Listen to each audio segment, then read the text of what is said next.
सर्वसमर्थ सर्वत्र स्मरणीय परम पूज्य गुरु जी महाराज, उपस्थित सभी सत्संगी धर्म प्रेमी भाई बहन, बच्चे तथा बच्चियों, गुरु महाराज की अपार दया मेहर हुई और आज 19 मार्च 2019 को बाबा जय गुरुदेव आश्रम उज्जैन में प्रातः काल की बेला में सत्संग सुमिरन ध्यान भजन के अवसर पर आप लोगों के दर्शन का अवसर मिला। आप लोगों के ऊपर भी गुरु महाराज की दया मेहरबानी हुई कि आपको गृहस्थी के नाना जंजाल से निकालकर यहाँ सत्संग के कार्यक्रम में लाए और आज इतनी भारी संख्या में अपने लोगों ने साथ में सुमिरन ध्यान और भजन किया। संत मत में ये तीनों क्रियाएं जरूरी होती हैं। सुमिरन किसको कहते हैं? याद करने को। तो जिन धनियों का सुमिरन करना बताया जाता है, इनके लोकों से होकर के ऊपर अपने देश अपने लोग जाया जाता है। अपना देश कौन सा है? यह देश जहाँ आप रहते हो इसको वीराना देश कहा गया, ये दूसरे का देश कहा गया। ये काल भगवान का देश है, जिनको मुसलमानों ने खुदा कहा, ईसाइयों ने गॉड कहा, संतों ने निरंजन कहा। ये उनका देश है। आप उनके देश में कुछ समय के लिए आए हो, वहाँ से अपने देश से उतर करके आए, यहाँ मेहमान के तौर से हो। मेहमानदारी में कोई कहीं जाता है तो उसका घर नहीं हो जाता है, दूसरे का ही घर रहता है और उस घर से अलग आना पड़ता है, अलग होना पड़ता है, क्योंकि उसका मालिक दूसरा रहता है। इसी तरह से आप यहाँ जिस देश में रहते हो आपका देश नहीं है, ये इसको खाली कराएगा, कहेगा जाओ आप जगह खाली करो, ये मेरा घर है, मेरा देश है। तो जब रास्ता मालूम हो जाता है, संत मिल जाते हैं, सच्चे गुरु मिल जाते हैं, तो ये जीवात्मा जो इन्हीं दोनों आँखों के बीच में बैठी हुई है, ये जिन धनियों का सुमिरन कराया जाता है, इनके लोकों में से होकर के ये अपने धाम, अपने घर, अपने मालिक के पास सतलोक जाती है। अपना घर अपना देश कहाँ है? सतलोक में है। लेकिन जब से वहाँ से इधर आए अभी तक वापस नहीं पहुँच पाए। अब संतों की दया आपके ऊपर हुई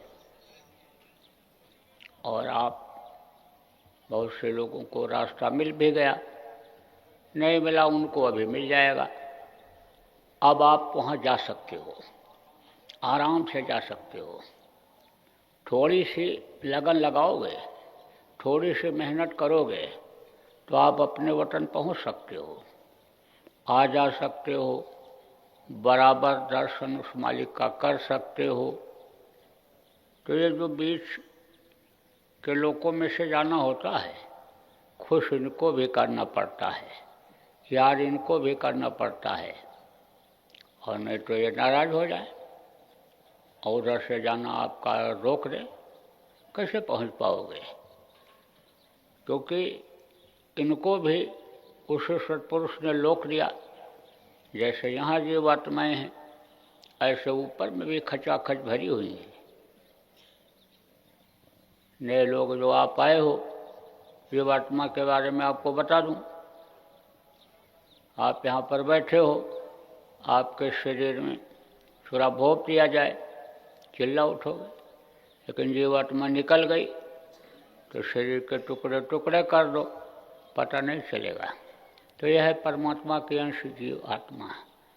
तो जीव आत्माएं ऊपरी लोकों में भी हैं, और यहाँ मृत्यु लोक में जहाँ पर आप रहते हो, ये जितने जीव हैं सब मिला करके यानी उससे कहीं ज़्यादा जीव वहाँ पर हैं।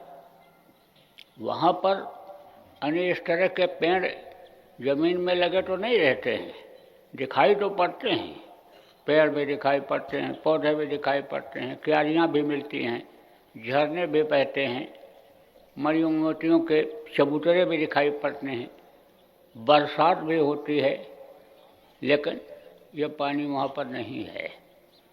वहाँ की जो बूंदें बहुत ही अन्य समझ लो कि चमकीली, अच्छी और मनमोहक होती हैं। जो भी चीज़ें ऊपरी लोगों की हैं यहाँ इस मृत्यलोक से सब अच्छी हैं। जितनी भी सुंदरता है यहाँ से अन्य समझ लो बहुत अच्छा है, क्योंकि समझो उधर से ही ये सुंदरता और ये खुशबू, ये सारी चीज़ें इधर लोगों को इनको मिली हैं, उतरी हैं ये।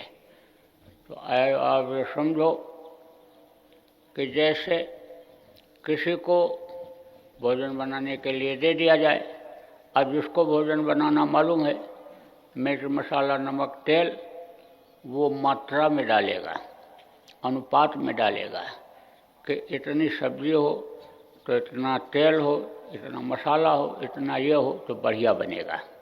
जिसको नहीं मालूम है वो बनाता है तो किसी में धनिया ज़्यादा, किसी में नमक ज़्यादा, किसी में हल्दी ज़्यादा, किसी में तेल ज़्यादा हो जाता है, उसी का स्वाद आता है। और जिसको मालूम रहता है वो बढ़िया बना देता है, हर चीज़ का स्वाद उसमें मिलता है। ऐसे ही यानी समझ लो कि यानी ऊपर से ये कला उतरी है, ये चीज़ें उतरी हैं। ऊपर की जो कला है, ऊपर की जो चीज़ें हैं यहाँ जैसी तो वहाँ पर नहीं है, लेकिन यह है कि खुशबू और ये सारी चीज़ें यानी समझ लो कि वहीं से आई हैं। अब आप सोचो जहाँ से उतरी हैं कला, जहाँ से उतरी है वहाँ की चीज़ें कितनी अच्छी होंगी, आप सोचो, कल्पना करो। तो अभी तो आप कल्पना कर सकते हो, लेकिन आप अगर चाहो तो वहाँ देख सकते हो, वहाँ की खुशबू ले सकते हो, वहाँ की मीठी आवाज़ आप सुन सकते हो। हर लोगों का अलग अलग हिसाब है। तो इनका जो है सुमिरन कराया जाता है, सभी संतों ने कराया। कबीर साहब प्रथम संत थे, इस अन्य समझ लो कि कलयुग के प्रथम संत थे। जब जीवों का जाना अपने घर अपने वतन मालिक के पास बंद हो जाता है, विघ्न बाधाएं आ जाती हैं, युगों का प्रभाव हो जाता है, असर हो जाता है, लोगों के खान पान चाल चलन खराब हो जाते हैं, विचार भावनाएं खराब हो जाती हैं, कर्म खराब बनने लगते हैं, तो अन्य उन कर्मों की सजा मिलती है, तो नरकों में चले जाते हैं, 84 में डाल दिए जाते हैं। तो जब ऐसी हालत होने लगती है तब अन्य वो मालिक भेजता है, संतों को भेजता है। तो कलयुग में ये जब ज़्यादा होने लग गया तब अपने जीवों को जगाने के लिए, जीवों को अपने पास बुलाने के लिए मालिक ने भेजा।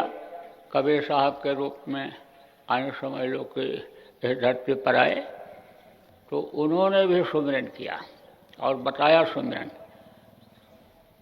कहा कि सुमिरन की सुधियों करे जो गागर पनिहार, हाले डोले सूरत में कहें कबीर विचार।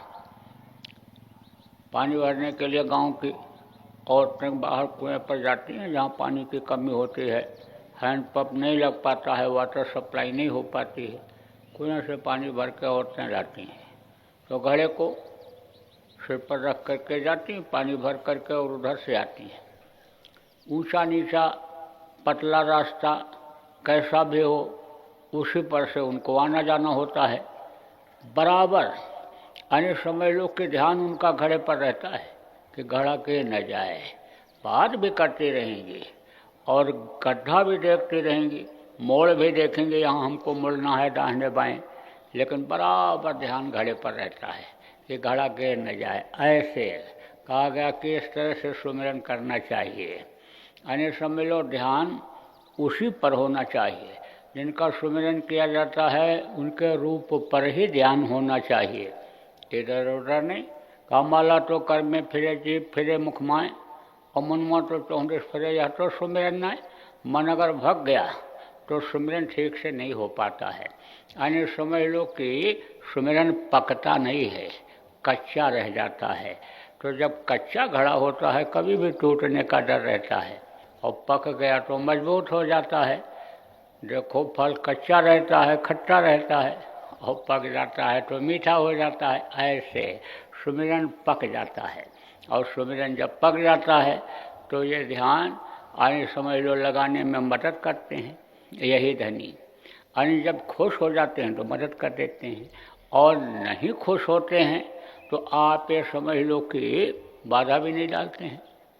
आप किसी अधिकारी से आपको मिलने को जाना हो, बड़ा आदमी से मिलने को जाना हो, और दरवाजे पर जो खड़ा है पहरेदार, उसको आप सलाम कर लो और प्रेम से बोल लो, बात कर लो, पूछ लो साहब हैं तो बता देगा हैं। और अगर कहा ऐंठ के बोले तो रोक देगा, रहेगा भी तो रोक देगा। उसको पावर है, शक्ति है, वो मौके का हाकिम है। और अगर ज़्यादा खुश हो गया है तो भैया मिलवा दो, हमारा ये काम है, आप दया कर दो, आप ही मेरे हाकिम मालिक पहले आप ही हो, तो मदद भी कर देता है। जा कर के कह भी देता है कि एक बहुत अच्छा आदमी, भला आदमी आया है, मिलना चाहता है, समय मांग रहा है, आपकी दया हो जाए। छोटे छोटे लोग बड़ा काम बना देते हैं। बहुत से लोग तो यही सोचते हैं कि बड़े अधिकारी से ही दोस्ती कर लो, बड़े आदमी से ही दोस्ती करो, मंत्री और जो है प्रधानमंत्री मुख्यमंत्री के पास ही पहुंच जाओ, अध्यक्ष मंत्री के पास ही पहुंच जाओ, और समझ लो उनसे दोस्ती कर दो, वो सब काम आपका करा देंगे, आर्डर कर देंगे। लेकिन आर्डर तो उन्होंने किया और नीचे वालों ने नहीं किया, तब क्या करोगे? और अगर चपरासी को पकड़ लो सब रास्ता बता देगा, बाबू को पकड़ लो सब रास्ता बता देगा, उससे दोस्ती कर लो। कहते हैं ना कि अफसर करे ना अफसरी, गांव में कहावत है कि अफसर करे ना अफसरी, और दफ्तर करे ना वर्क, और दास मलुका कहे गए सब कुछ करें क्लर्क। तो पावर होता है, शक्ति होती है। और नहीं तो घुमाता रहे, दौड़ाता रहे, फाइल इधर का उधर करता रहे। तो जो समझदार लोग होते हैं वो नीचे वालों से दोस्ती करते हैं। अधिकारियों के घरों में नौकर जो होते हैं, नौकरानियाँ होती हैं, उनको सत्संग सुनाओ, वो अन्य सत्संग सुना करके और घर की औरतों को समझा के बता करके और जोड़ देती हैं। एक जीव का उसका भी फायदा हो जाता है। और नहीं तो अब आजकल जिसके पास पैसा हो गया, पद हो गया, उसको भगवान याद आता है। दिया तो सब भगवान ने ही, लेकिन भगवान को लोग भूल जाते हैं, रईसी में भूल जाते हैं। खाने पहनने के जब यानी समझ लो कि अधिकता प्रचुरता हो जाती है, कमी नहीं रह जाती है, मान सम्मान की जगह जब मिल जाती है तब भूल जाते हैं। ये कोई कहने की बात नहीं है। मैंने बहुत लोगों को देखा, जब नहीं था तो गुरु महाराज के पास दौड़ दौड़ करके आते थे और कहते थे दया हो जाए, दया हो जाए, हर रोटी रोजी की समस्या सुलझ जाए, बच्चे पढ़ लिख जाएं, नौकरी काम में लग जाएं। और फिर गुरु महाराज यानी मैं तो रिटायर होने के बाद बस इसी में लग जाऊंगा। संतों के पास कोई कमी रहती नहीं है, वो तो बाहर भंडार होते हैं, और उनके पास कोई आता है तो खाली नहीं लौटाते हैं। जिसका जैसा बर्तन रहता है उसमें वैसा डाल देते हैं, भर देते हैं। अब बर्तन में अगर कोई चीज़ और भरी हुई हो, गंदगी भरी हुई हो, और बढ़िया चीज़ भी उसमें डालें तो उसका रूप रह जाएगा। अरे आप कीचड़ भर करके बर्तन में ले आओ और दूध उसमें डाल दिया जाए तो उस दूध को पी पाओगे? तो उसको पी नहीं पाते हैं, तो वो बस महरूम रह जाते हैं। लेकिन संत देते जरूर हैं, खाली किसी को नहीं लौटाते हैं। तो गुरु महाराज ने सबके ऊपर दया किया, बहुत से लोगों के ऊपर दया किया। लेकिन जब यह सब हो गया तो आने जाना बंद कर दिया। अब आना जाना जब बंद किया और पैसा हो गया तो सलाम करने वाले मिल गए, रुपया पैसा इधर उधर से लगाना लगवाना शुरू कर दिया। अब जब उसमें फंस गया तब दौड़ के आए, पैसा फंस गया लेकर चला गया, जमीन जायदाद में फंस गया, ऐसा हो गया वैसा हो गया। बहुत तरह के लोग गुरु महाराज के पास आए, मेरे पास भी इसी तरह के लोग आते हैं। वो तो इन बातों को मैं मंच पर बोलने लग गया तो अरे बहुत कुछ रुक थम गया और ठग भी जाते हैं जो लोग, अब कहते नहीं है। कौन बोले कि महाराज जी से कहें महाराज जी ने तो मंच से रोका था, सबके लिए रोक दिया था, क्या करूं मैं तो फंस गया, इस तरह से बोलते। रोगी बस महाराज जी दया हो जाए मैं खड़ा हो जाऊं, बस मेरे पैर में जो तकलीफ दूर हो जाए, बराबर प्रचार करूंगा, बराबर आऊँ जाऊंगा, बराबर यही काम में लग जाऊंगा। लेकिन बस भूल जाते हैं, भूल जाते, ठीक हो गए तो बस भूल गए। तो मोटी बात आपको अरे बताऊंगा, समझाऊंगा कि अगर इनको खुश कर लो, बीच वालों को खुश कर लो, नीचे से ही खुश करते चले जाओ तो आपके लिए आगे रास्ता साफ हो जाएगा। तो अब आप समझो कि एक के बाद दूसरे, दूसरे के बाद तीसरे, तीसरे चौथे अन्य लोकों में से जीवात्मा को जाना होता है। ये जीवात्मा इन्हीं दोनों आँखों के बीच में बैठी हुई है। 5 महीना 10 दिन का बच्चा जब माँ के पेट में हो जाता है तब उस पेट में जीवात्मा डाल दी जाती है, तो वो यहाँ पर बैठी हुई है। यही को पिंडी 10वां द्वार कहते हैं, हम लोग टायर सफ़ेदा कहते हैं, इसी को तीसरा तिल कहते हैं जहाँ पर यह बैठी हुई है। तो वहाँ से ये ऊपर जाती है, निकलती है। वो यह ऊपरी लोकों में से हो करके जो जिस तरह से साधक मेहनत करता है उस हिसाब से आगे बढ़ता जाता है और अपने वतन अपने मालिक के पास सतलोक पहुँच जाता है। अब शरीर जिस काम के लिए मिला उस काम में अगर लग जाता है, किस काम के लिए मिला, इसी काम के लिए कि इस शरीर के रहते रहते अपनी आत्मा का कल्याण कर लो, इसको अपने वतन मालिक के पास पहुंचा दो, वापस इधर फिर मृत्युलोक में दुख के संसार में आना न पड़े। अगर इस काम में लग जाता है तो अरे समझ लो कि दुनिया में रहते रहते, शरीर के रहते रहते बराबर आता जाता रहता है, बराबर अपने घर आता जाता रहता है। फिर उसको मौत का इंतज़ार नहीं करना पड़ता है कि जब मौत आ जाएगी, शरीर छूट जाएगा, तब अपने घर अपने वतन जाएंगे। कुछ लोग ऐसे हैं साधक कि जो साधना करते हैं, सुमिरन भी ठीक से करते, ध्यान भी ठीक से करते, भजन भी ठीक से करते हैं और उनकी चढ़ाई हो रही है। देखने में नहीं लगेंगे आपको, लेकिन अंदर में माल भरा हुआ है, अंदर में माल गड़ा हुआ है, खजाना भरा हुआ है। मालूम हो गया उनको, युक्ति मिल गई कि खजाना कहाँ है। युक्ति जब मिल जाती है, मालूम हो जाता है, तब अन्य उसको खोद लेता है। और नई युक्ति मालूम होती है तो इधर उधर भटकता रहता है। पेड़ में कोई भगवान को खोजता, कोई पौधे में खोजता, कोई मंदिर में खोजता, कोई मस्जिद में खोजता, कोई गंगा यमुना में डुबकी लगा के खोजता है, लेकिन आज तक किसी को मिला? कहीं नहीं मिला। झूठ भले बोल दिया हो कि मैंने देख लिया ऐसे दुर्गा जी को, दुर्गा जी थोड़ो थी। अरे दुर्गा जी होती तो बराबर आपको मिलती। एक बार झलक भूत भी दिखा दे तो दुर्गा जी मान लोगे कि भगवान मान लोगे उनको? अरे भगवान जब उंगली पकड़ते, हाथ पकड़ते हैं तो थोड़े छोड़ते हैं, वो नहीं छोड़ते हैं। और जो ऐसे कोई होता है वो तो छोड़ कर चला जाता है, उसको क्या मोह होता है। और जब भगवान मिल जाते हैं, जिसके आप बेटा हो, जिसकी आप जीवात्मा हो, वो जब मिल जाएंगे तो अपने बेटे को कोई छोड़ता है? हाँ, बिछड़ा हुआ बेटा, भूला हुआ बेटा अगर किसी को मिल जाए, भटका हुआ किसी को मिल जाए, तो अपने बेटे को कोई छोड़ता है? तो पकड़ के ले जाता है अपने वतन अपने घर। तो अब आप इस बात को समझो कि मालूम हो जाए तो आप तो कुछ लोगों को मालूम ही हो गया, और नहीं मालूम हुआ तो मालूम हो जाएगा कि इसी शरीर के अंदर ही सब कुछ है, इसी में उसका दर्शन होता है, इधर उधर भटकने से नहीं होता। एक जमींदार था, तो जमींदार पैसे वाला था, खेती करता था, अच्छी खेती थी। तो उसने सोचा कि धन हमारे पास बहुत है, तो कुछ लड़के के लिए संभाल करके रख दें। क्योंकि मान लो इसकी माली हालत खराब हो जाए तो इस धन को अपने खाने खर्चे में लगा लेगा। तो उसने धन को रख दिया और एक ताम्रपत्र पर लिख करके दे दिया। ताम्रपत्र किसको कहते हैं? तांबे का पत्तल, तांबे की प्लेट। तो पहले कागज तो था नहीं, तांबे के लोहे के पत्तल पर इस पर लोग लिख करके कोई चीज़ रखते थे। भोजपत्र पर पेड़ की छाल पर लिख करके रख देते थे। तो उसने लिख करके दे दिया लड़के को और कहा जब तुम्हारी हालत खराब हो तो तुम धन को खोद लेना।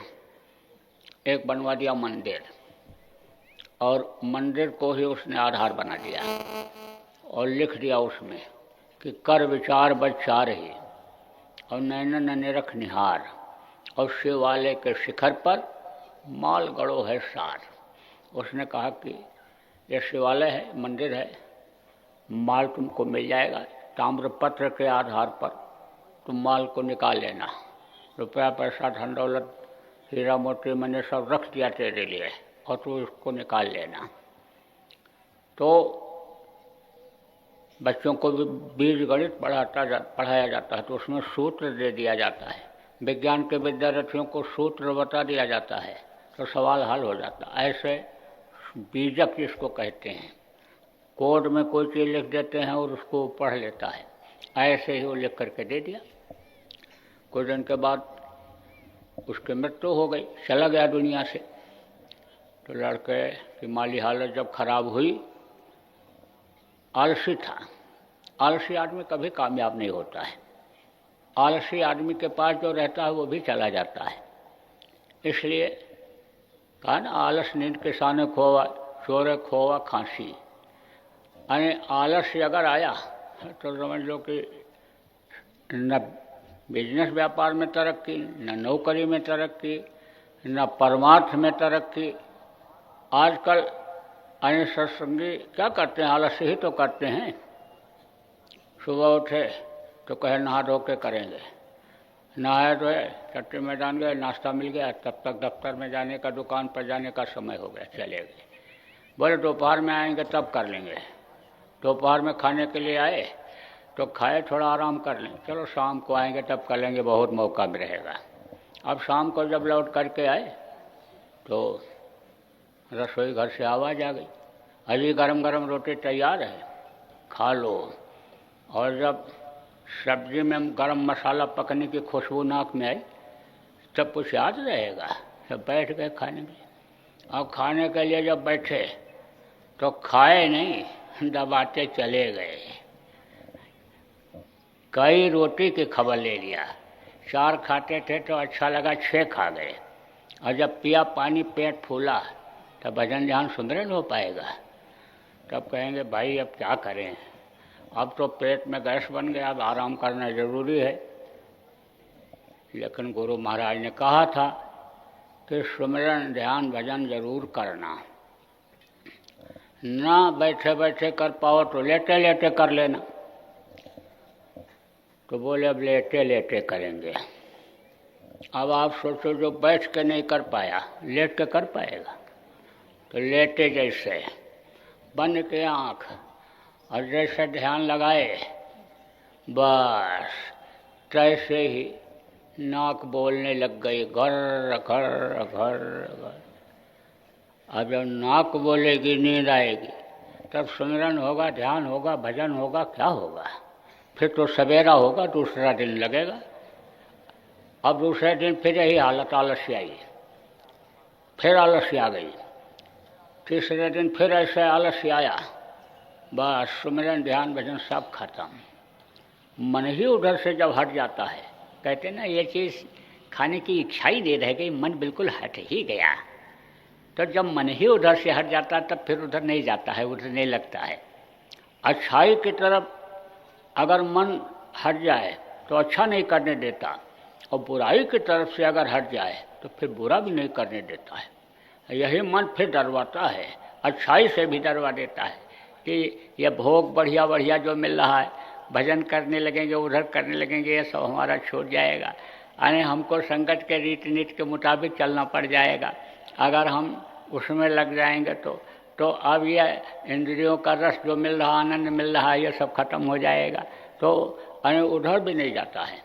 और बुराइयों की तरफ से अगर हट जाता तो मन फिर उससे डरने लगता है कि ये पाप है, और एक बार अगर हम उधर गए फंसे तो समझ लो कि फिर ये मन नहीं मानेगा, फिर तो हमारी आदत ही बन जाएगी।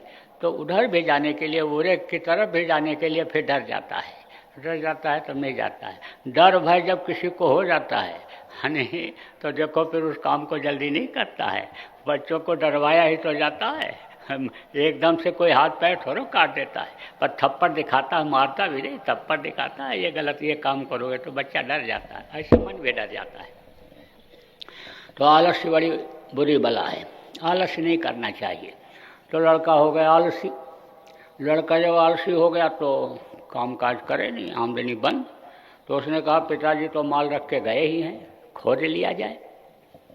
तो अब तामपत्र को पढ़ा तो कहा कर विचार बच्चा रही, विचार करो रात शाम को जब 4 बजे, कर विचार बच्चा रही, नैनन निरख निहार, आँख से देखो, शिवालय के शिखर पर माल गड़ो है सार। 4 बजे देखो शिवालय के शिखर पर माल गड़ा है तो खोद लो। तो शिखर किसको कहते हैं?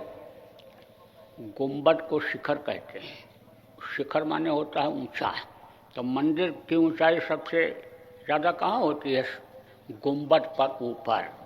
तो उसने कहा मन शिवालय के शिखर पर माल गड़ो है सार, तोड़वा दिया, कुछ नहीं मिला। दीवार तोड़वाया तो भी कुछ नहीं मिला, बुनियाद तक खुदवा दिया, कुछ भी नहीं मिला। निराश हो गया, बोला धोखा हो गया। पिताजी हमारे शराब भी नहीं पीते थे, गांजा भांग भी नहीं पीते थे, नशे में तो रहते नहीं थे कि उन्होंने लिख दिया। नशेड़ी आदमी तो कुछ भी लिख दे, कुछ भी कह दे, उसका तो कोई भरोसा नहीं होता है। तो ये कैसे गलत कैसे हो गया, ये सोचता रहा, लेकिन निराश हो गया। अब तो कोई विकल्प चारा था नहीं। कुछ दिन के बाद उधर से एक महात्मा जी जा रहे थे, तो अक्सर आते जाते रहते थे उधर। तो गांव तो देखा वही है, लोग भी वही हैं, घर भी उसी तरह के बने हैं जैसे मैं आता जाता था देखता था, लेकिन मंदिर नहीं है। तो गांव वालों से पूछा भाई ये वही गांव है? बोले हाँ गांव तो वही है। तो कहा यहाँ मंदिर था? बोले हाँ मंदिर तो था, लेकिन जमींदार के लड़के ने तोड़वा दिया, मंदिर तोड़वा दिया। लोग तो मंदिर बनवाते हैं और मंदिर उसने तोड़वा दिया। क्यों तोड़वाया? कौन से लोभ लालच में तोड़वाया? धन के पद प्रतिष्ठा के मान सम्मान के लालच में तोड़वाया। अरे किस लिए मंदिर तोड़वा दिया? तो गांव वालों ने कहा ये तो नहीं मालूम किस लिए तोड़वा दिया है, लेकिन तोड़वा दिया। हम लोगों को भी बड़ी तकलीफ हुई कि मंदिर तोड़वा दिया। तो कहा अच्छा तो बुलाओ। उसको बुलाया। जब आया तो पूछा भाई तुमने मंदिर क्यों तोड़वा दिया? कहा कि पैसे के लालच में। तो तुमको पैसा मिला? नहीं मिला। कैसे तुमको पता चला कि मंदिर तोड़ने से पैसा मिल जाएगा? उसने कहा हमारे पिताजी ताम्रपत्र लेकर दिए थे। कहा अच्छा लेकर के आओ। लेकर के जब आया तो पढ़ा उन्होंने। जब पढ़ा तो कहा तुमने तो गजब कर दिया, इसका तो तुम मतलब ही नहीं समझ पाए, अर्थ ही नहीं लगा पाए। देखो धार्मिक भावना अभी खत्म नहीं हुई है। भारत धर्मपरायण देश है। अब यह है कि धर्म में बहुत शाखाएं हो गई और स्वार्थ में जगह जगह पर लोगों ने धर्म बना लिया। स्वार्थपरता में बहुत ज़्यादा लोग डूब गए। लोभी लालची भारत के देश के लोग ज़्यादा हो गए, तो जगह जगह पर उन्होंने अपनी दुकानें खोल ली। लेकिन हैं धार्मिक लोग, धर्म के नाम पर ही जो कुछ भी करते हैं, चाहे ठगी ही करते हों लेकिन धर्म के वोट में ही करते हैं, चोरी व्यभिचार भी करते हैं तो धर्म के वोट में ही करते हैं, टैक्स भी बचाते बहुत से लोग धर्म के वोट में ही बचाते हैं, देश को खोखला करते हैं। तो धर्म अब भी है भारत देश में, धर्मपरायण देश ये कहा गया। तो आप ये समझो कि अन्य धार्मिक भावना तो सब में है, तो सब लोगों में। तो उन्होंने कहा और देखो तो क्या करते हैं लोग, किताबों को पढ़ते हैं, गीता पढ़ते, रामायण पढ़ते, वेद पढ़ते हैं। तो वेद को तो अब आजकल कोई जानते ही नहीं है, पढ़ना तो दूर रहा है। वेद का मतलब क्या लगा लेते हैं। एक आदमी ने कहा, बताओ वेद कितने, 7 होता था। तो कहा कि पूछा, कहा वेद कितने हैं। तो दूसरे ने कहा कि 4 वेद। तीसरा बैठा था, बोला 4 वेद और 4 वेदानी। तो 8 हुए कि 4 हुए। वेदानी का मतलब, वेद का मतलब वो वैद्य जो होते हैं, नाड़ी पकड़ते हैं, दवाई देते हैं, वो उसको समझ गया। तो अब आजकल वेद तो कोई पढ़ता नहीं, न जानता है। लेकिन ये जो सरल भाषा में यानी जो किताबें लिखी हुई हैं, जैसे रामचरितमानस है, लिखा तो गोस्वामी जी महाराज ने सबसे पहले घट रामायण। घट रामायण किसको कहते हैं, जो अंदर घट में होता रहता है, यानी समझ लो कि 24 घंटा जो दृश्य दिखाई पड़ता रहता है, मानस में जो राम का चरित्र हो रहा है, उन्होंने उसको लिखा। लेकिन उस समय उनका बड़ा विरोध हुआ, बहुत विरोध हुआ। खान पान तो बहुत अच्छा था, चाल चलन तो पहले के समय में, उस समय पर लोगों का बहुत अच्छा था, विचार भावनाएं तो लोगों की बहुत अच्छी थी, लेकिन सोच समझ इतनी नहीं थी, क्योंकि सत्संग मिलता नहीं था। संतों की उस समय पर इतनी पहुंच वालों की कमी थी, इसलिए उनको हर चीज़ की जानकारी नहीं हो पाती थी। तो वो लकीर के फ़कीर बने हुए थे। तो जब कोई ऊपर की चीज़ों को बताने लगता है तो लोग उसको पागल कहने लगते हैं। जो चीज़ यहाँ नहीं दिखाई पड़ती है उसको जब कोई बोलने लगता है, कहने लगता है, बताने लगता है, तो लोगों को विश्वास नहीं होता है। और बार बार अगर उसी बात को कहने लग जाए तो लोग कहेंगे ये पागल है, ये पागल है। तो कहा ना, पलटू नाहा भोगता, साध देख कर स्वान, और जगत भगत सो बैर है, चारों युग परमान। यानी समझ लो उनसे लोग बैर कर लेते हैं। तो जब बैर करने लग गए और उन्होंने कहा कि हम चले जाएं, कितने लोगों को समझा पाएंगे। आज की तरह से मीडिया तो था नहीं कि तुरंत प्रचार हो जाए।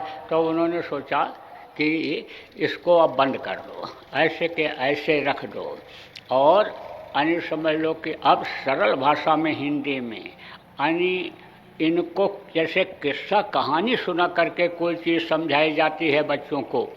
पहले बच्चों को माताएं जब गिनती गिनाने को होता है, पढ़ाने को होता है, तो किस्सा कहानी सुना करके उनका मन उधर लगाती हैं, अपने ज़बान की तरफ की मेरी बातों को सुनने की आदत डाले, और उसके बाद तब गिनती गिनवाती हैं, पहाड़ा पढ़वाती हैं। छोटे बच्चों को स्कूलों में जब भेजा जाता है, छोटे जो होते हैं उनको वो खिलौना खिलाते हैं, टॉफ़ी खिलाते हैं, बिस्किट खिलाते हैं, एक आदत डालते हैं। ऐसे ही यानी समझ लो है कि उन्होंने किस्सा कहानी बनाया। किसका? राम जो मर्यादा पुरुषोत्तम थे, उनकी एक कहानी बनाई कि वो वहाँ पर पैदा हुए, गुरु के आश्रम पर पढ़ने के लिए गए, वहाँ से सीख के आए, फिर राजगद्दी पर ठोकर मारा, फिर जंगल में गए, बंदर भालुओं को इकट्ठा किया और उनके द्वारा रावण का विनाश किया, फिर वापस अयोध्या आए। तो यह सब तो शुरू में किस्सा कहानी बनाया उन्होंने। है तो सब आदर्शात्मक। वो उनके इतिहास को कोई पढ़ करके, राम के इतिहास को पढ़ करके और राम के अनुसार अगर चलने लग जाए तो हम तो उसको पक्का भक्त मानेंगे। राम के नाम पर कमाई करके, राम के नाम पर ठगी करके, राम के नाम पर धोखा दे करके जब हानि समझ लो कि लोग हानि समझो अपना स्वार्थ सिद्ध करने लगते हैं, तब वो लोगों के लिए नुकसानदेह हो जाता है, जान का खतरा पैदा हो जाता है, जानलेवा हो जाता है। लेकिन अगर उनके आदर्शों पर चला करके उस तरह से अगर काम किया जाए, कराया जाए, तो अभी पूरा लाभ मिल जाएगा। तो इस तरह से उन्होंने एक किस्सा कहानी बना करके लोगों का मन उधर लगा करके और फिर अपने आखिरी उधर कांडों में यानी समझ लो उन्होंने आध्यात्म का वर्णन कर दिया। अब वो आध्यात्म सबके समझ में तो आता नहीं है। जैसे कहो कि अंधे को कहो कि देखो ये भगवान खड़े हैं, तो उसको क्या दिखाई पड़ेगा? कहा ना कि अंधा गुरु और बहरा चेला, दोनों नरक मत ठेलम ठेला। वो तो कभी कह ही नहीं सकता है कि भगवान को देखा जा सकता है। बादल था, बदली हो गई, बदली हो गई, कई दिन की हो गई, ठंडी के महीने में। तो पक्षी लोग अपने अपने घोंसलों में ही बंद रह गए, निकल नहीं पाए। जब धूप निकली तो पेड़ पर गए बैठ गए। और पेड़ पर जब बैठे तो पक्षियों ने कहा, क्या बढ़िया धूप निकला है, क्या बढ़िया गर्मी दे रहा है। तो वहीं पर बैठा था चमगादड़। चमगादड़ ऐसे पेड़ों पर लटके रहते हैं, तो चमगादड़ को दिन में नहीं दिखाई पड़ता है, रात को दिखाई पड़ता है। तो उसने कहा, सूरज कहाँ निकला है, हमको तो कहीं दिखाई नहीं पड़ रहा। लोगों ने कहा, नहीं निकला है, रोशनी दे रहा है, गर्मी दे रहा है, सूरज ही तो है ये। कहे कहें कुछ नहीं, कोई सूरज नहीं है। लोगों ने कहा नहीं, पक्षियों ने कहा नहीं निकला है, निकला है, कहाँ निकला है। कहा, अरे और किसी से पूछ लो, इतने पक्षी हैं, यह सब कह रहे हैं, न विश्वास हो तो और किसी से पूछ लो। तो उसने कहा कि हम अपने गुरु से पूछेंगे। तो गुरु के पास गया, तो गुरु से कहा, गुरु जी सूरज निकला है। उसने कहा, सूरज, सूरज कहाँ निकलता है बेवकूफ़, सूरज नाम की तो चीज़ ही नहीं, हमारे खानदान में किसी ने सूरज को नहीं देखा, सूरज कहाँ निकलता है।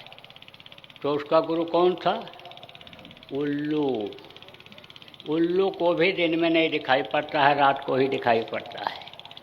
अब जो नहीं समझ पाता है, नहीं देखा, उन चीज़ों को नहीं देखे, बहु ब्रह्मांड निकाया, जो उन्होंने सब देखा, उस ब्रह्मांड को जिसने नहीं देखा, वहाँ के दृश्य को नहीं देखा, वहाँ के देश को नहीं देखा, वो क्या बताएगा। वो तो ये कहेगा एक एक कल्पना है, ये सही नहीं है। तो लोगों को वो मिले नहीं, किताबों में ही उलझे रह गए। सिख लोग ये कहते हैं कि गुरु नानक साहब ने कहा था कि यही तुम्हारे गुरु हैं, यह ग्रंथ ही गुरु है। जो उनके मुंह से निकला उसको उन्होंने लिख दिया, किसने, उनके प्रेमियों ने लिख करके आगे आने वाली पीढ़ी के लिए छोड़ दिया था। अब उसको ना समझ पाने की वजह से पढ़ते चले जा रहे हैं, पढ़ते चले जा रहे हैं, कह रहे हैं इसी से हमारा उद्धार हो जाएगा, कल्याण हो जाएगा। ऐसे कैसे हो सकता है। उद्धार और कल्याण कोई चीनी का शरबत है कि पानी में डालो और पी जाओ, बस उद्धार और कल्याण हो जाएगा। अरे उसमें जो गुरु की महत्ता है और गुरु के बारे में लिखा हुआ है कि खोज, और उसमें जो ये लिखा हुआ है कि खोजो, जब जब संत जगत में आवे, ढूंढ भाल उनके धिक जाओ, जाए करो दर्शन और सेवा, पड़े रहो सदा चरणन में, उनके पास जाओ, उनसे लो, उनसे सीखो और उनके दया दुआ लो, और तब आने तुम्हारा उद्धार होगा, कल्याण होगा। लेकिन जब न समझ पावें तो बस सोच रहे हैं इसी से हमारा काम बन जाएगा। तो धार्मिक भावना आए समझ लो कि तो लोगों में रहती है, लेकिन न समझ पाने की वजह से भटकाव हो जाता है। तो पढ़ा महात्मा ने और कहा कि तो समझ नहीं पाया, अब तो उसको ये बता, जमींदार के बेटे से कहा ये बता कि तू धन को चाहता है। बोला चाहता हूँ। तो कहा तो फिर उसी तरह का मंदिर बनवा, उसी नाप तोल का, और जब बन करके तैयार हो जाए तब मुझको बुलाना और मैं धन खुदवा दूंगा, मैं धन दिलवा दूंगा तुझको। तो कहा कि अच्छा, बनवा दिया, तैयार हो गया, बुलाया तो बोले ठीक है, शाम को चलेंगे। जब 4 बजने को हुआ तब गए और कहा देख अब यहाँ पर खोद। मंदिर के गुंबद की परछाई जहाँ पड़ रही थी, कहाँ यहीं पर खोद, और खुदाई किया तो माल मिल गया। जब खुदाई किया तो मिल गया, जब जानकारी हो गई। ऐसे ही इसी घट में ही सब कुछ है।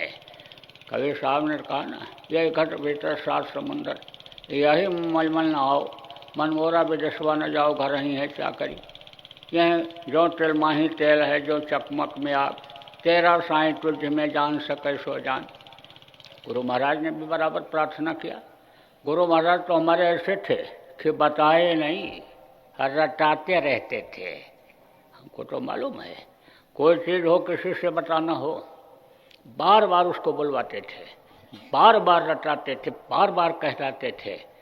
मैं जब बोलने लगता हूँ तो बहुत से लोगों को खराब लगता है, हमारे साथ जो सहयोगी हैं, कार्यकर्ता हैं, उनको अंदर अंदर जो है वो खराब लगने लगता है। लेकिन मैं अगर इतना ना बोलूँ और इतना कड़क ना बोलूँ तो यह काम हो ही नहीं सकता है।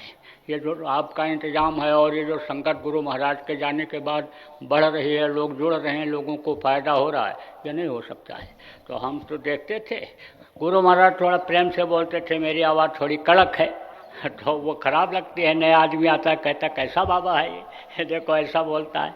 तो अब आप ये समझो कि गुरु महाराज बराबर रटाते रहते थे, बराबर बताते रहते थे। तो प्रार्थना ही वो कराते रहते थे, खोज री पिया निज घाट में। कभी उन्होंने नहीं कहा कि मठ में खोज, कि मंदिर में खोज, कि पेड़ में खोज, कि पौधे में खोज, घाट में बराबर। मनुष्य शरीर के बारे में बराबर बोलते रहते थे। थोड़ी देर का भी सत्संग होता था तो बराबर बोलते रहते थे, किराए के मकान की तरह से है और ये छूट जाएगा और दोबारा फिर जल्दी तुमको नहीं मिलेगा, और इसमें तुम भजन कर लो और ध्यान लगा लो, कर लो। बुलाते रहते थे, बराबर जगह जगह पर बुलाते रहते थे। 10-10, 11-11 दिन का कार्यक्रम करते थे गुरु महाराज। अब तो इतनी भारी संख्या हो गई कि 10-11 दिन का इंतजाम करना बड़ा मुश्किल है। पानी पत्ता की कमी, टट्टी मैदान की कमी। अभी 11 दिन आपको रोक लें तो आस पास वाले परेशान हो जाएं, इतनी बदबू आने लग जाएगी कि लोग कहेंगे महाराज जी अब भेजो इनको, भेजो, बड़ी गंदगी हो गई। अरे जब 10 कुंटल डालेगा तो 2-4 कुंटल निकलेगा भी तो। ऐसा सोचो। तो अब तो इस समय पर तो एक तरह से जैसे गुरु महाराज कहा करते थे कि समुद्र बहेगा, समुद्र हो जाएगा। दादा गुरु भी कहा करते थे गुरु महाराज से कि आगे चल करके तो समुद्र का रूप ले लेगा। तो समुद्र का रूप अब दिखाई पड़ रहा है। और समुद्र का रूप अगर आप नहीं बनाओगे, आप अपनी संख्या अगर प्रेमियों नहीं बढ़ाओगे, तो आपकी लड़ाई किससे है? कलयुग से है। कलयुग कमजोर नहीं है, कलयुग जबरदस्त है और राजा है। तो राजा से लड़ाई इतनी मामूली है। न तीर उठाओ न तलवार उठाओ, और प्रेम से लड़ाई लड़ करके लोगों की विचार भावनाओं को इकट्ठा करके और कलयुग को परास्त करना, ये मामूली बात है। ऐसे कलयुग नहीं चला जाएगा। आप समझो कि ऐसे नहीं चला जाएगा भी अगर अकेले से तो महापुरुष के संकल्प से जाएगा। लेकिन श्रेय दूसरों को दिया करते हैं। जब जब परिवर्तन होता है, देखो इतिहास उठा करके, तो श्रेय दूसरे को दिया। त्रेता जाने को हुआ तो राम ने श्रेय बंदर और भालुओं को दिया, कोल और भीलों को दिया। द्वापर जाने को हुआ, परिवर्तन हुआ तो कृष्ण ने किया सब काम, लेकिन श्रेय गोपी और ग्वालों को दिया। तो इसी तरह से श्रेय तो दिया करते हैं। हर लकड़ी लगाने वाले को तैयार करना पड़ता है। तो तैयार नहीं करोगे, संगत नहीं बढ़ाओगे, तो कैसे लड़ाई आपके में सफल होगे? फिर तो देर होता जाएगा, फिर काम पिछड़ता जाएगा। तो ये तो जरूरी है। तो अब आप ये समझो कि जानकारी जब हो जाती है तब उसमें कामयाबी मिल जाती है। तो मोटी बात आप ये समझो कि आज आपको बताया जाएगा, पिया को खोजने का रास्ता बताया जाएगा जो नए लोग आए हो। देर नहीं करूँगा, क्योंकि ये जो एक एक पल है ये जीवन का ख़त्म हो रहा है और ये वापस फिर आने वाला नहीं है। और इस समय कब किसको क्या हो जाए, किसका हाथ लुंज हो जाए, किसका पैर लुंज हो जाए, कौन कहाँ गिर पड़े, कौन किस जगह पर किडनी बंद हो जाए, किसकी हार्ट फेल हो जाए, कुछ नहीं कहा जा सकता है। इसलिए इस समय तो आदमी को एक एक मिनट की कीमत लगाना चाहिए, एक एक सेकंड की कीमत अपने जीवन का लगाना चाहिए। तो जब मैं उपदेश करता हूँ कि जीवन का कीमत लगाना चाहिए, तो मुझे भी तो अपने जीवन और आपके जीवन की कीमत लगानी है। इसलिए देर नहीं करूँगा, आपको रास्ता बता दूंगा। इसी घट में यानी घर देखने का, अपना घर अपना वतन देखने का, जो उन्होंने कहा घर में घट दिखलाए दे, वो घर दिखलाने का, उस मालिक के दर्शन करने का रास्ता आपको बता दूंगा, यानी नामदान दे दूंगा। देर नहीं करूंगा। जो नामदान लेने के लिए आप लोग आए हो, बताऊंगा इसलिए कि आज से ही आप लग जाओ। घर को छोड़ करके आए हो जंजाल को, तो फ्री हुआ और यहाँ पर जो है आप कर सकते हो, सीख सकते हो। तमाम लोग हैं यहाँ, पुराने लोग हैं, उनसे सीख सकते हो।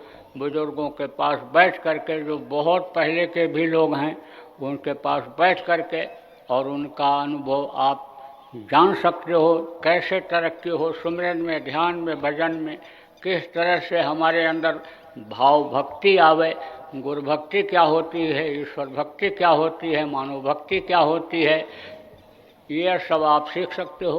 क्योंकि सुनते सुनते उनको बहुत सी चीज़ों की जानकारी हो गई, बहुत सा उनको अनुभव हो गया। काफ़ी लोग आपको इसमें ऐसे मिल जाएंगे जो गुरु महाराज के समय के नामदानी हैं और गुरु महाराज के सत्संग बराबर सुनते रहे, तो उनके अनुभव और नए लोगों के अनुभव में तो अंतर होएगा ही। इसलिए यहाँ मौका आपके लिए अच्छा है, हर चीज़ सोचने का, समझने का, सीखने का, सुमिरन ध्यान भजन का। अब ये जरूर है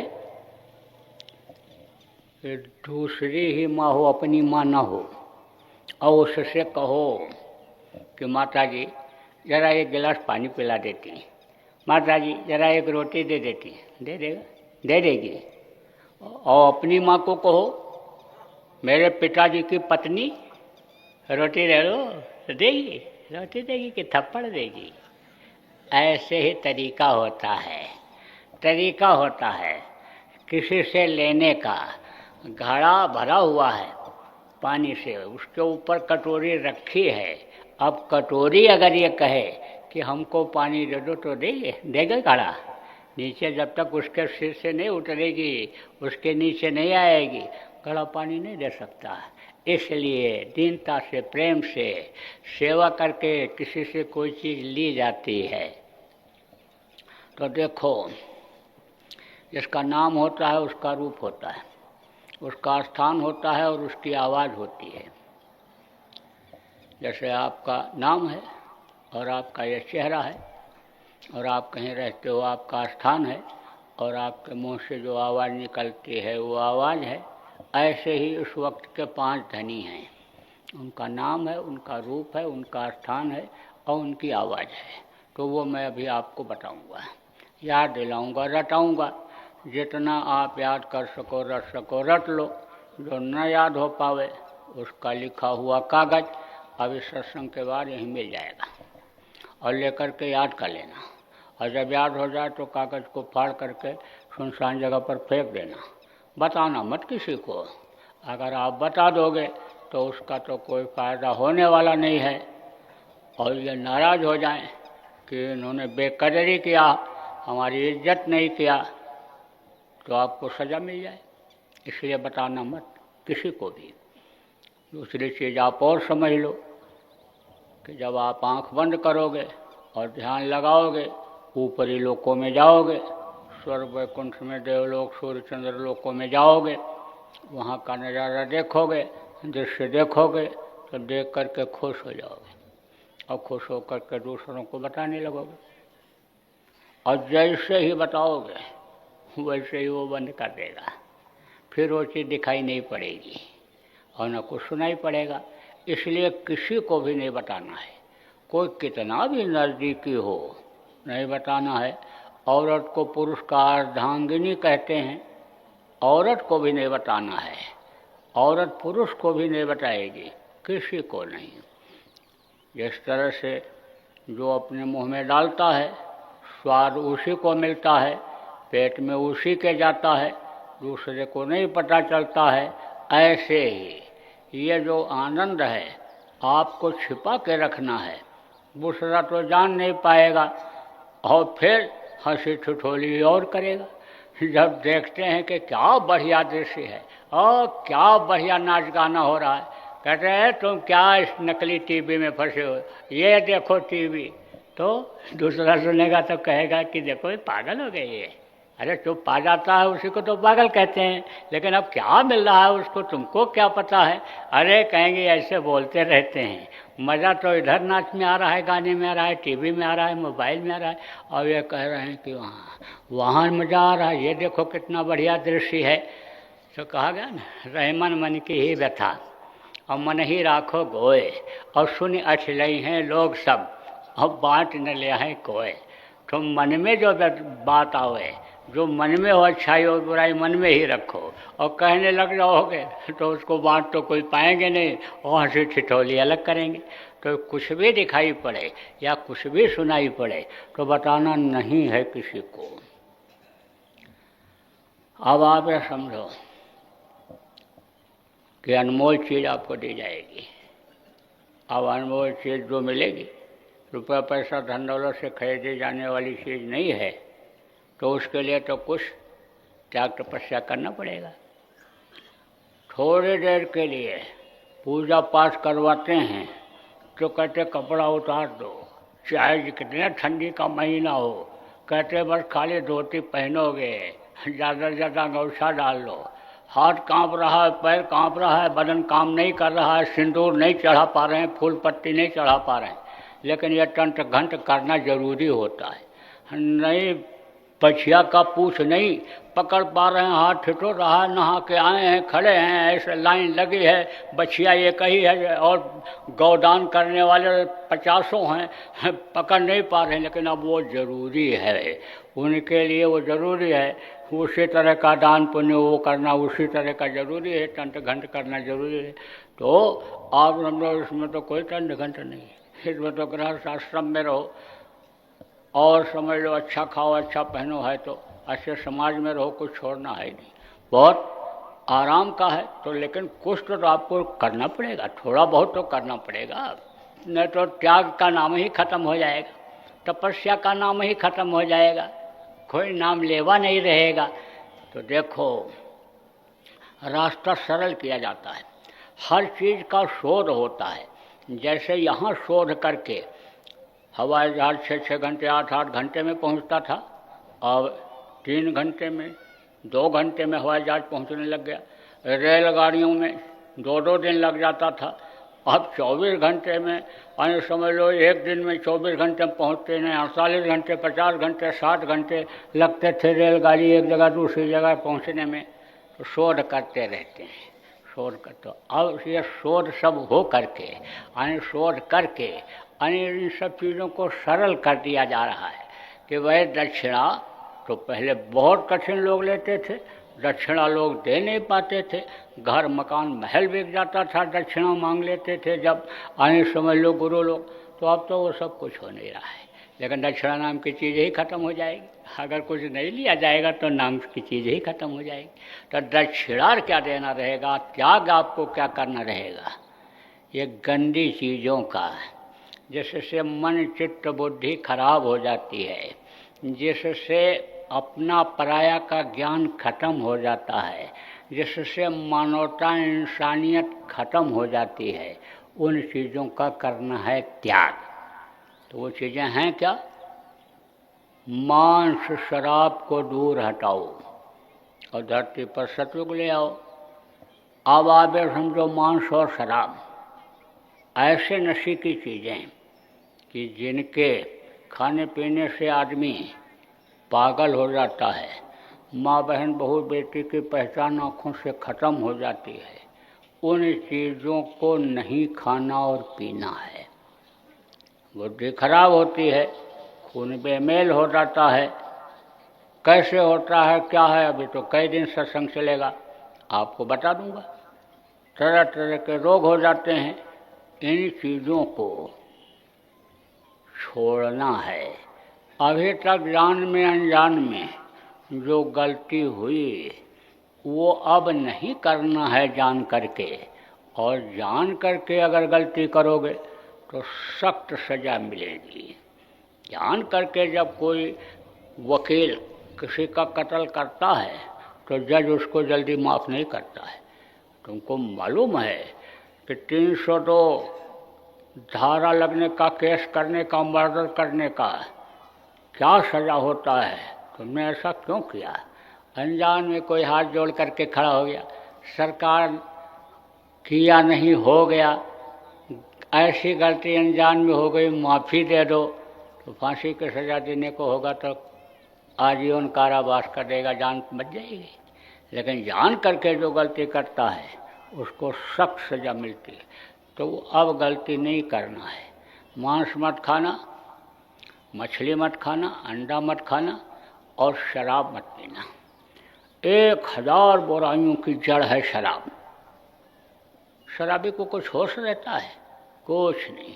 शराब पी करके आया, घर में पड़ गया, लड़का गिर गया, बेहोश हो गया, औरत चिल्ला रही है, उसको कुछ पता नहीं, वो तो मस्ती में पड़ा हुआ सो रहा है। पड़ोसी दौड़ करके आए तो कहाँ, किसको देख रहे हैं? लड़के को। उसको देख रहे हैं कि यह बेहोश हो गया, इसको क्या हो गया। आदमी के पास खड़े हैं, भाई इनको क्या हो गया, इनको क्या हो गया, औरत क्यों रो रही? औरत कर रही है तो रोज मरते जीते हैं इसी तरह से। लड़के को देखो, लड़का बेहोश हो गया, गिर गया है, तो उनको कुछ नहीं पता है। सबसे बड़ी बुरी बला है शराब। शराब कि बंदी अगर